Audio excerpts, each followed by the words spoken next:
Udah dengar berita ini? Fraksi-fraksi terhadap rancangan undang-undang tentang perubahan atas Undang-Undang Nomor 34 Tahun 2004 tentang Tentara Nasional Indonesia, apakah dapat disetujui untuk disahkan menjadi undang-undang? Terima kasih.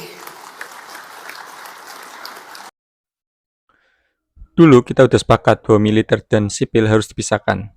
Tapi sekarang ada upaya untuk mengembalikan mereka kembali ke ranah sipil lewat revisi Undang-Undang TNI. Parahnya lagi, prosesnya kayak kejar tayang.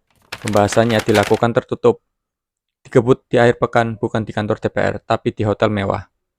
Di tengah situasi negara yang lagi efisiensi, CPNS aja pengangkatannya diundur. Tapi RUU TNI ini kayak dikejar-kejar. Urgensinya apa sih? Salah satu isu utama RUU ini adalah pelebaran fungsi TNI di ranah sipil. Sebelumnya cuma ada 10 kementerian atau lembaga yang boleh diisi prajurit aktif, tapi sekarang jadi 16. Lebih parahnya, RUU ini nyelipin pasal abu-abu yang berbunyi, serta kementerian atau lembaga lain yang membutuhkan tenaga dan keahlian prajurit aktif sesuai kebijakan Presiden. Bahasa anak kecilnya, TNI bisa ditempatkan di mana saja asal Presiden menganggap itu perlu. Pagar pembatas antara sipil dan militer diruntuhkan total. Tahun 2023 aja ada seenggaknya 2.500 jabatan sipil yang diduduki prajurit aktif. Baru-baru ini ada Direktur Bulog prajurit aktif, Inspektur Jenderal Kemenhub prajurit aktif, Sekretaris Kabinet Mayor tadi prajurit aktif. Padahal jabatan Sekretaris Kabinet itu nggak boleh diisi sama prajurit, tapi setelah dia ditunjuk, aturan baru disesuaikan. Bahkan Mayor tadi naik pangkat.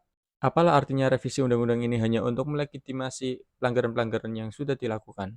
Komisi 1 DPR dalam beberapa wawancara beralasan bahwa tantangan zaman semakin kompleks. Jadi katanya, lebih banyak di instansi sipil yang butuh orang dengan disiplin dan keahlian khusus ala TNI. Gimana sih? TNI itu kan dididik untuk menghadapi ancaman militer, bukan jadi birokrat. Kalau alasan tantangan zaman, justru harusnya kita fokus untuk merekrut spesialis yang sesuai, bukan justru malah masukkan TNI di mana-mana. Gue melihat RUU ini sebagai usaha sistematis untuk mengembalikan dui fungsi ABRI dengan wajah yang baru. Kita dipaksa menerima fakta bahwa ada lebih dari 2.500 posisi sipil yang diisi oleh prajurit aktif dan sekarang mereka lagi butuh payung hukum. Entah sejak kapan negara ini cara kerjanya jadi yang penting jalan dulu, aturan mainnya dibuat di tengah jalan sesuai kebutuhan. Gimana menurut kalian?